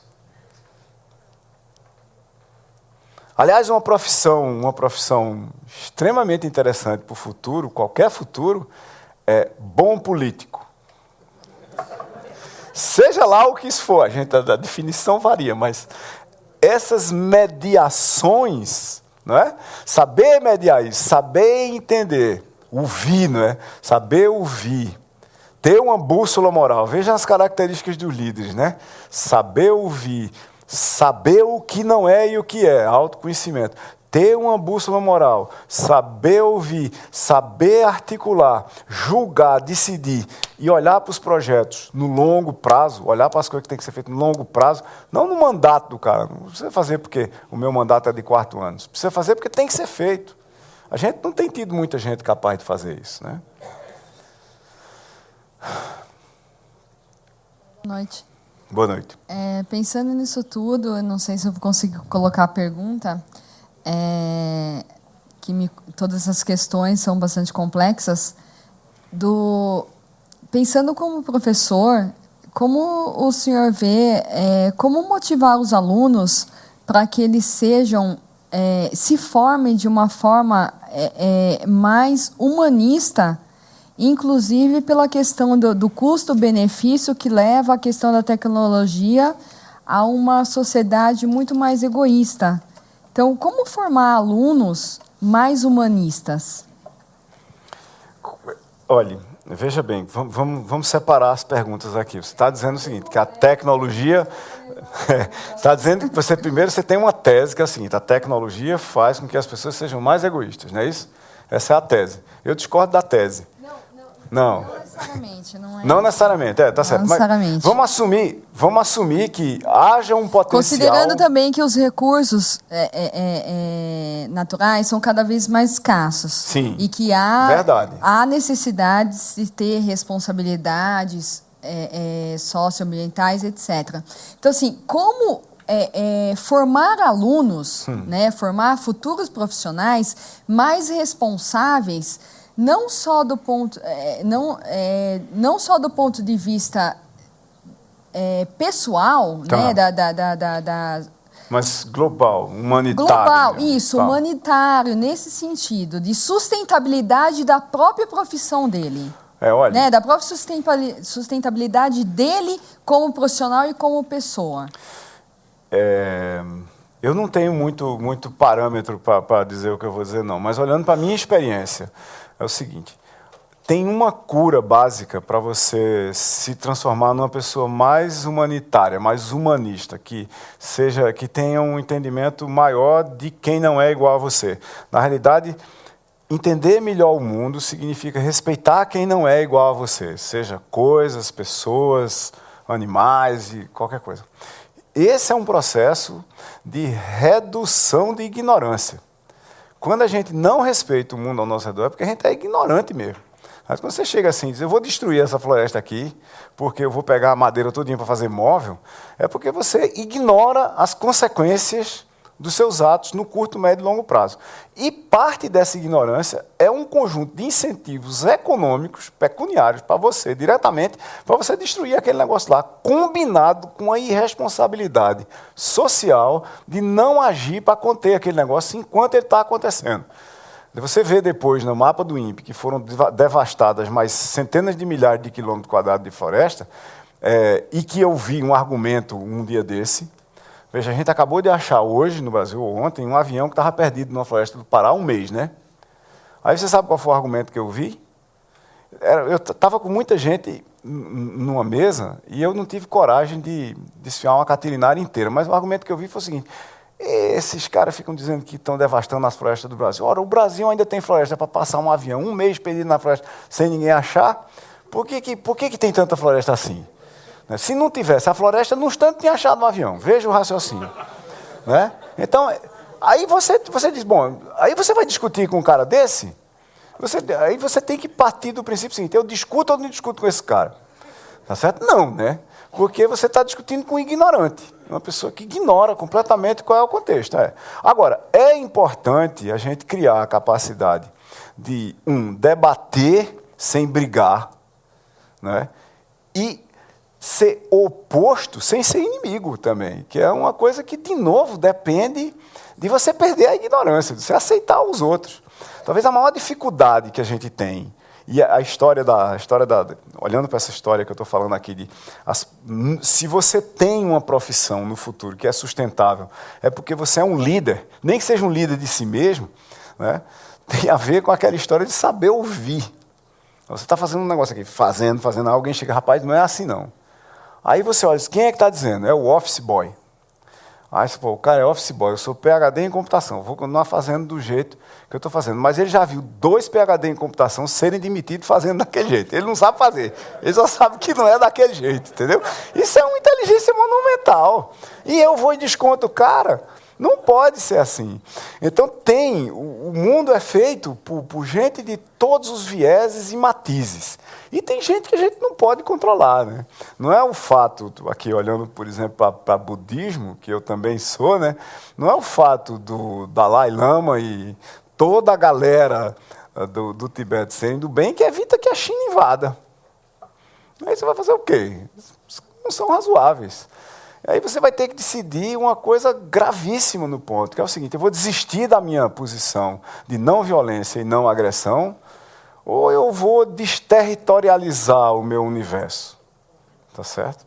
Pessoal, grupal, social, tudinho, e a gente vai simplesmente totalmente para o abstrato. Isso é uma decisão radical, e foi tomada assim, e eu acho que ela está correta. O certo e errado, ela não esteja em discussão de cair por terra, vamos dizer, porque percebe-se que as relações não se dão de uma forma tão linear, nós ainda não temos resposta para isso e continuamos agindo assim, né, entre o bem e o mal, e muitas vezes somos hipócritas. Não é isso? É isso mesmo. Uhum. Mais alguém? Eu já estou há 10 minutos atrasado para beber já. Diga. Boa noite. Estamos transmitindo ao vivo o Café Filosófico pelo site do Instituto CPFL, onde internautas podem assistir e enviar questões pelo chat. A maioria das questões que a gente recebeu foi, na verdade, sobre essa discussão da escola, né? Principalmente o que a colega acabou de dizer aqui da humanização. Então, acho que esse foi o assunto que mais chamou a atenção do pessoal da internet. Então, só para não ficar repetitivo, tem uma pergunta aqui do Carlos Lopes, que pergunta o que você acha da inteligência coletiva, conceito abordado aí por vários pensadores, entre eles o Pierre Levy. Olha, a inteligência coletiva está dentro daquela categoria das inteligências sociais, né? Como é que eu interpreto o mundo, como é que eu me interpreto no mundo, como é que eu interpreto o mundo em mim, como é que eu tomo decisões lá e como é que eu afeto o mundo. Eu acho que o conceito, a proposição do conceito é novo e a coisa em si é extremamente antiga, né? Ela é conhecida há muito tempo, desde que conjuntos de pessoas em grupos muito amplos começaram a se articular para fazer coisas em comum, liderados ou não por algum líder fantástico. Não é porque César era César que Roma agia e fazia tudo o que ele dizia, né? Churchill tem uma frase muito famosa que tem a ver com essa história de inteligência coletiva combinada com liderança, que é no meio de uma reunião que ele estava, que tinha um monte de gente, de repente ele viu que tinha um conjunto de pessoas muito grande que estava saindo, né? Aí ele olhou para os outros líderes que estavam lá, e era uma reunião de gente muito importante na política inglesa, ele olhou para todo mundo e disse, olha, vocês tenham paciência comigo, que eu tenho que ir atrás dos meus liderados. Vocês fiquem aí, porque eu vou atrás dos meus liderados. Quer dizer, não era ele que puxava as pessoas para ele ia atrás do movimento, ele epitomizava o que as pessoas queriam que fosse feito. Então, essa é um incidente de inteligência coletiva não trivial. Agora, o outro problema é, há como a gente ensinar isso, e ensinar isso em particular na escola atual não há. A gente tem que criar ambientes onde as performances coletivas levem a um entendimento de um mundo muito maior do que você, o seu livro e o seu caderno de prova ou o seu laptop. Você tem umas coisas exóticas que você vê em foto de laboratório de informática na escola, é o seguinte, e alguns deles até têm o mesmo nome da coisa, né? Você tem um computador para o aluno, está o aluno, o seu computador e a internet. Isso é diferente o quê? Do aluno na sua sala, olhando fixamente para o professor lá no fim. Tá certo? Tem um número gigantesco de experiências que mostram que, por exemplo, você não tem um computador por aluno na sala de aula, em casa tudo bem, mas na sala de aula é espetacular. Toda vez que, historicamente, por exemplo, em engenharia de software, eu usei 2, usei 3, tem as pessoas para trabalharem junto, tem até uma experiência global que é usada nas empresas de pair programming, você programar em pares, né? Trabalhar necessariamente com duas cabeças, uma que faz, outra que revisa, ou as duas concebendo ao mesmo tempo, você cria uma perspectiva de grupo e de coletividade muito maior. Essa inteligência cognitiva, ela não é um aprendizado clássico, explícito, que eu tenho um conjunto de regras para as pessoas fazerem. Ela é um aprendizado implícito, uma coisa tácita, que eu tenho que criar um ambiente para as pessoas apreenderem, ao invés de aprenderem, pura e simplesmente. Silvia, passamos para a última pergunta da noite. Pedimos desculpa para quem não conseguiu formatar as perguntas. Silvio, então é um prazer estar aqui, que eu acompanho o teu trabalho.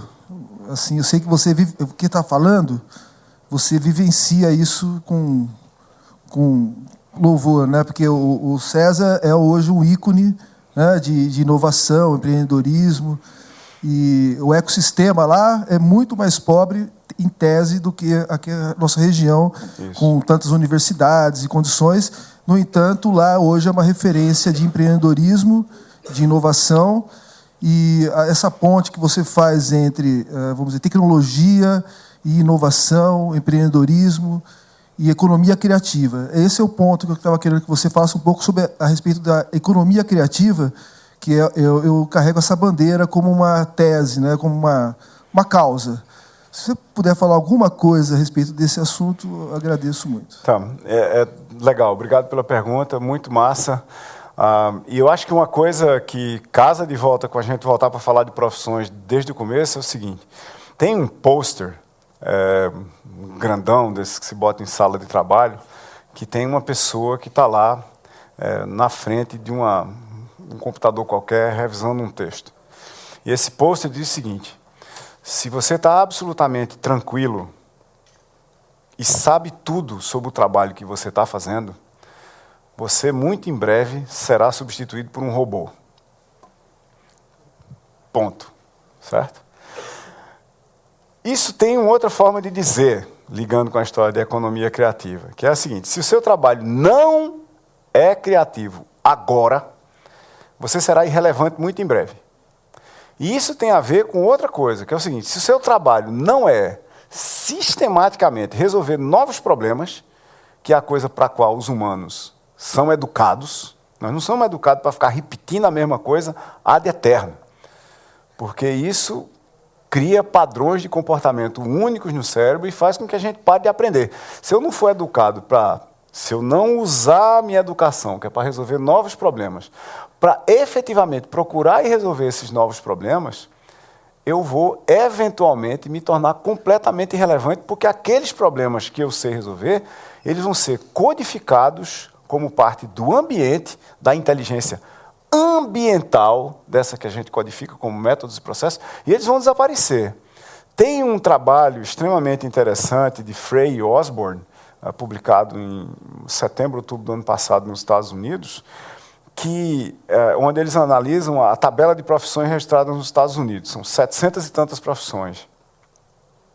E eles analisam essa tabela na forma olhando para 3 tecnologias dessa revolução de inovações de informação dos últimos 50 anos.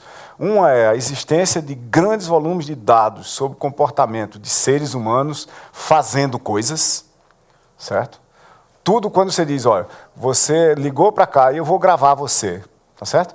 Antes de você chegar no atendimento do cartão de crédito e ele está gravando você, ele estava pegando todos os números que você estava teclando no telefone, ou se você estiver no website, todos os cliques que você está dando, e ele está pegando aquilo ali para tentar entender o que é que você está fazendo e usando algoritmos, programas de computador, de uma classe de programas chamada aprendizado de máquina ou inteligência artificial de uma forma mais ampla, para sintetizar comportamentos automáticos do sistema de informação em relação ao que você está fazendo.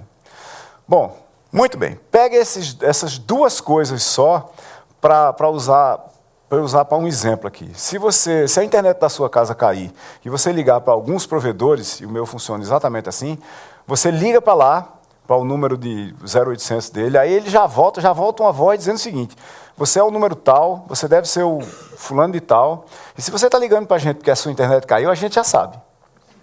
A gente já sabe. A sua internet caiu, a gente já sabe, e nós já temos uma equipe em campo, o prazo para ela voltar é daqui a 3 horas. Certo? Como é que ele faz isso? Ele sabe que quando a internet cai, as pessoas ligam. Se as pessoas ligam a partir daquele lugar onde a internet caiu, elas estão querendo saber por que o diabo da internet caiu. Se ele sintetizar uma resposta antes de eu fazer a pergunta, eu não preciso de um humano para atender. Aí o que esse estudo de Frey e Osborne mostra? É que daqui até 2035, mais ou menos, é um estudo de 25 anos de prazo, eles começaram a fazer em 2010, mais ou menos, não vai haver nenhum operador de call center. Nenhum operador de call center. Aí você diz, pô, mas isso é uma catástrofe. Aí eu faço a pergunta para vocês. Se vocês estivessem grávidos e fossem ter um filho esse ano, vocês diriam assim, pô, quando meu filho nascer, tomara que ele seja operador de call center. Vocês diriam sim ou não? Então pega, olha, todas as profissões para as quais a média, não precisa nem ser a maioria, a média dos pais, que a gente conhece assim, olha ao redor, não quiser a profissão para o filho, aquela profissão vai sumir, a gente vai codificar ela para fora do sistema. Quer ver uma que está codificada para fora do sistema? Maquinista de metrô, piloto de metrô. Piloto de metrô, certo? Está codificada, ela está totalmente fora do sistema. Sem o piloto, sem o maquinista, que era o nome anterior, não sei qual é o nome hoje, sem o cara que dirige o metrô lá, o metrô, 1, anda mais rápido, 2, anda mais perto do metrô da frente, economiza espaço nos trilhos, dá para botar mais metrô na mesma linha, transportar mais gente. Por que ele é mantido lá? Porque os humanos que estão do lado de fora precisam ver que tem um cara lá. Certo? Piada de terceira ordem sobre o problema, cabines de avião. Né? Tem um amigo que diz que cabine de avião precisa ter 3 animais, o piloto, o copiloto e um cachorro. O piloto que é para garantir que o copiloto dá comida para o cachorro. E o cachorro para garantir que nenhum dos dois mexe em nada. Né? Se mexer vai acontecer alguma besteira. Também vai ser codificado fora do sistema. Ano passado, outubro, a Inglaterra fez um experimento de um avião sair de Londres para Manchester, voando sozinho no espaço aéreo. Controle de voo, mais um avião robotizado, levando uma carga piloto, não tinha ninguém dentro, de um ponto para outro. Qual é a história dessa conversa do trabalho criativo com a gente lá em Recife? Né? Se você olhar para o passado, agora respondendo realmente a sua pergunta, se você for lá para trás, você vai descobrir que os holandeses invadiram Pernambuco em 1620 e pouco. Em 1620 e pouco, em algumas regiões da Europa, açúcar custava mais caro do que ouro. Tá? Pernambuco era um dos lugares que produzia não só mais, mas alguns dos melhores açúcares do mundo. Então, não foi nem a Holanda que invadiu Pernambuco, por isso que eu não disse que foi a Holanda, foram os holandeses. Foi uma companhia privada, né, armada com mercenários, que invadiu Pernambuco para fazer açúcar a partir de lá. E nessa época, Pernambuco nadava em ouro. Resultado, literalmente branco, né, que era o açúcar. Resultado, bote 300 anos disso para frente, aí chegue em 1980, por exemplo. Em 1980, Pernambuco estava em vias de não ter mais nenhum banco, não tinha nenhuma cadeia nacional de supermercados que era baseado lá, não tinha mais nenhuma indústria local, e esse negócio de cana-de-açúcar tinha sido destruído integralmente pela mudança das tecnologias e assim por diante. E, de resto, a gente sempre discordou, a gente da universidade, de que a forma de recuperar a economia de Pernambuco no longo prazo era como um processo de reindustrialização clássica.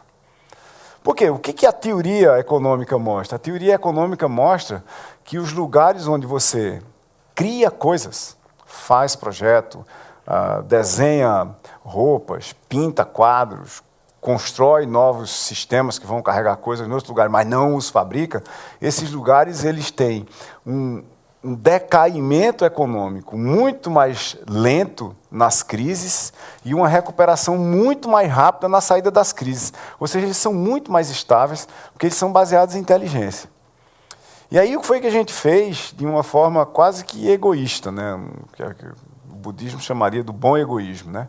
A gente resolveu intervir na economia da cidade do Recife, a partir da universidade, para criar um conjunto de núcleos de economia criativa que dependesse da gente, dependesse do que a gente estava querendo estudar, dependesse do que a gente estava querendo formar, pesquisar, dependesse dos alunos que a gente formasse. Que criasse a oportunidade dos alunos que a gente formava ficarem em Recife também. E a gente atraísse para lá um bocado de gente.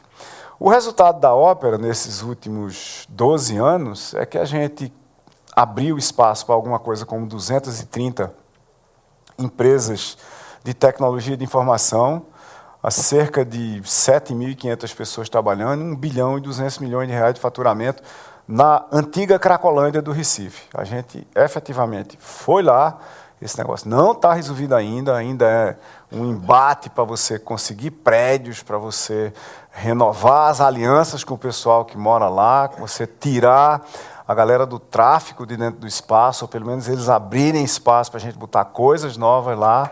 Mas a gente já fez coisas que, além desses números que a gente fala aqui, a gente já fez coisas que dão para a gente alguma razão de pensar que talvez a gente esteja andando na direção certa. Se a gente investir nessa direção por mais uns 20, 30, 50 anos, a gente vai chegar em algum lugar interessante. Coisas como você ter, por exemplo, meninos que saíram diretamente da favela, que passaram por um curso de design, que trabalharam em empresas do Porto Digital. Eu estou falando favela mesmo, radical, lugar de baixíssimo IDH, que saíram do ambiente de violência onde eles estavam, que hoje são designers, estão casados e moram em bairro de classe média. Uma menina que trabalha com mídia, que foi um dos exemplos globais do Fórum Econômico Mundial, foi capa da Newsweek, sobre como é que você intervém nesses espaços. O Porto Digital e o César são intervenções combinadas da iniciativa privada, o César é sem fins lucrativos, o núcleo de gestão do Porto Digital também, iniciativa privada, professores universitários, alunos, organizações de terceiro setor, poder público, Ministério Público, legislação complexa de ser desmontada para não aparecer nenhum aventureiro querendo mudar tudo e desmontar de uma hora para outra, e principalmente propósito de longo prazo. O tempo médio de maturação de um parque tecnológico em qualquer lugar do mundo não é abaixo de 25 anos. E a gente assumiu que no Brasil deveria ser muito mais. Então, quando a gente começou em 2000, no caso do Porto Digital, ele começou efetivamente a pegar em 2002, a gente está olhando para alguma coisa na região de 50 anos. A gente acabou de atrair para o Porto Digital um centro global, o 4º centro global de design automotivo da Fiat, que é um centro que vai ser capaz de projetar automóveis ou sistemas móveis inteiros, que vai começar com 500 engenheiros. Vai reocupar todo um espaço que estava desocupado em Recife há mais de 30 anos, vai ocupar alguma coisa da ordem de 50 mil metros quadrados de espaço dentro dessa região de renovação urbana do centro do Recife. É isso aí. Obrigado pela oportunidade para falar disso. Legal. Obrigado, Silvio Meira, por essa prazer. grande oportunidade que a gente teve, né, de refletir sobre as competências, né, para as novas profissões, que era o tema de hoje. Eu acho que amanhã, inclusive depois da manhã, coloquem na sua agenda, sexta-feira nós falaremos no próximo café. O convidado será o escritor Augusto de Franco, encerrando o módulo com o tema viver em rede e viver da rede. Portanto, vamos fechar o módulo na próxima sexta-feira, isso é, depois da manhã. E gostaríamos de, então, agradecê-lo especificamente por essa belíssima e brilhante palestra e debate, principalmente. E gostaríamos de agradecer a presença de todos vocês. Lembrar que nós temos também o Festival É Tudo Verdade, né, que está ocorrendo ontem, hoje e amanhã, encerra-se amanhã, e gostaríamos de concluir o dia com um aplauso de agradecimento ao Silvio. Obrigado. Obrigadão. Obrigado. Legal. É? Tudo bem? Tudo bem.